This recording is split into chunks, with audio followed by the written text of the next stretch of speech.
खाने वाले ट्रंप ने तोड़ दी है अपनी कसम। क्या यूरोप के दिग्गजों को एकजुट देखकर डोनाल्ड ट्रंप यूक्रेन पर सबसे बड़ा यू टर्न मारने जा रहे हैं? क्या चलते हुए यूक्रेन और कीव में होने वाले धमाकों को रोकने के लिए अमेरिका का डर्टी माइंड कुछ बड़ा करने वाला है?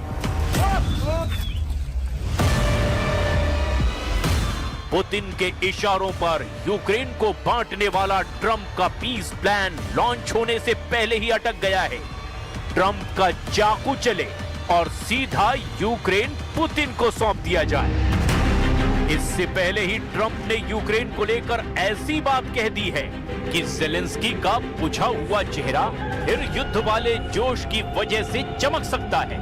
क्या ज़ेलेंस्की के झुके कंधों में फिर बिजली कड़कने वाली फुर्ती आने वाली है? 24 घंटे के अंदर ज़ेलेंस्की को हिम्मत देने वाली एक मीटिंग हुई। दक्षिण अफ्रीका में G20 मीटिंग के दौरान जर्मनी, फ्रांस और ब्रिटेन के लीडर्स ने साफ साफ कह दिया, यूक्रेन को हारने नहीं देंगे। ये ट्रंप को चैलेंज करने वाला ऐसा रुख है जिसे नेटो में दो फाड़ करने वाला सबसे बड़ा कदम माना जा रहा है। जो अमेरिका यूक्रेन को पुतिन के हवाले करना चाहता है, अब उस अमेरिका को चैलेंज करने वाले फ्रेडरिक मर्ज, कीर स्टारमर और इमैनुअल मैक्रों ने नई कसम खा ली है। कसम ये कि यूक्रेन को हारने नहीं देंगे। Stake is obviously Ukrainian sovereignty and European security. It's normal to have both the Ukrainians and the Europeans on the table to finalize this plan. So this is exactly what we will do tomorrow and the days after in order to make a common plan. बागी हो चुके Europe को देखते हुए Trump को यह एहसास हो गया है कि यूक्रेन को सरेंडर कराना भी इतना आसान नहीं होने वाला। इसीलिए डोनाल्ड ट्रंप को कहना पड़ा है कि रूस और यूक्रेन युद्ध को खत्म करने के लिए अमेरिका का प्रस्ताव आखिरी नहीं। No, not my fault. No, we'd like to get the peace. It should have happened a long time ago. The Ukraine war with Russia should have never happened. If I were president, it never would have happened. We're trying to get it ended. One way or the other, we have to get it ended. यानी Donald Trump के दिमाग में कुछ और चल रहा है। Trump के बारे में दावा किया जाता है कि उनका दिमाग सिर्फ नफा और नुकसान देखता है, यानी जहां ट्रंप को फायदा होगा वो वहीं पलट जाएंगे। ट्रंप के शातिर दिमाग को लेकर ऐसा तनाव उनके पहले कार्यकाल में नहीं देखा गया, लेकिन अब यूक्रेन युद्ध ने अमेरिका के डर्टी माइंड की परत खोलनी शुरू कर दी है। यूरोप के लीडर्स की मीटिंग देखकर ज़ेलेंस्की ने भी कह दिया है कि हार नहीं मानूंगा, रार नहीं ठानूंगा। व्लादिमीर ज़ेलेंस्की ने कह दिया है कि अब यूक्रेन के सामने अपना सम्मान खोने या फिर अपने महत्वपूर्ण साथी अमेरिका को खोने, दोनों में से एक विकल्प को चुनना होगा। Всі відповідні директиви. Наші представники знають, як захищати українські національні інтереси і що саме потрібно, щоб Росія не здійснила третє вторгнення.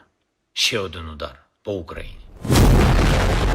ज़ेलेंस्की को पता है कि इस वक्त यूक्रेन के हालात कितने खराब हैं, कैसे पुतिन की मिसाइल और ड्रोन पावर उनके हर मोर्चे को कमजोर करके यूक्रेन की सेना को पूरी तरह मार रही है।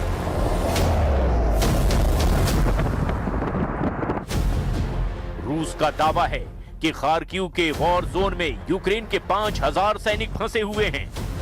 रूस ने कहा है कि ओस्किल नदी के पूर्वी तट पर यूक्रेन के करीब 5000 सैनिकों को चारों तरफ से घेर लिया गया है। इन हालात में रूस ने यूक्रेन पर हथियार डालने का दबाव और ज्यादा बढ़ा दिया है। 5000 सैनिकों को सरेंडर करना पड़ेगा, नहीं तो वो मारे जाएंगे। यूक्रेन की इसी मजबूरी को देखकर डोनाल्ड ट्रंप ने ज़ेलेंस्की से कहा कि अगर ऐसा ही युद्ध लड़ना है तो लड़ते रहो। Well, then he can continue to fight his little heart out.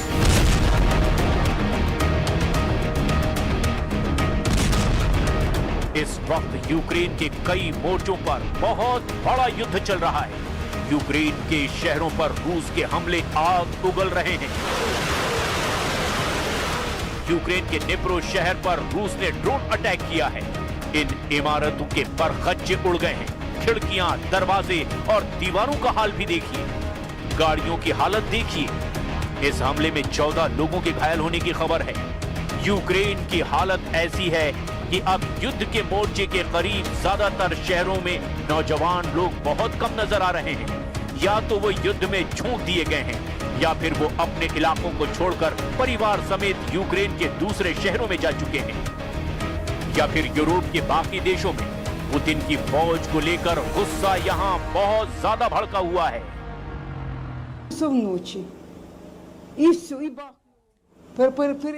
तो चलिए इसी के साथ ही स्पेशल रिपोर्ट में फिलहाल के लिए